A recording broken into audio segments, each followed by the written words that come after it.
कोकणच्या पर्यटन वैभवात आणखी एक ऐतिहासिक आणि थरारक भर पडली आहे.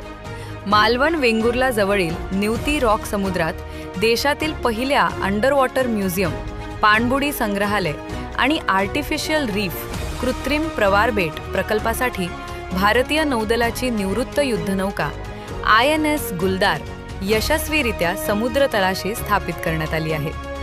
सुमारे 81 मीटर लांब, 22 मीटर उंच आणि 1200 टन वजनाची ही अजस्र युद्धनौका समुद्रात 22 मीटर खोलीवर स्थिरावली आहे. तिचे तोंड गोव्याच्या दक्षिण दिशेने ठेवण्यात आले आहे. पुढील 1 ते 1.5 वर्षात हा प्रकल्प पर्यटकांसाठी खुला होईल.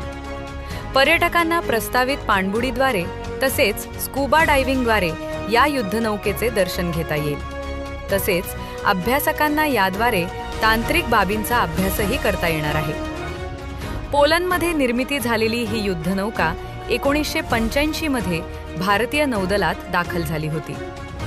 आपल्या सेवेदरम्यान श्रीलंका तसेच अंदमान निकोबार बेटांवर तिने अत्यंत महत्त्वपूर्ण कामगिरी बजावली.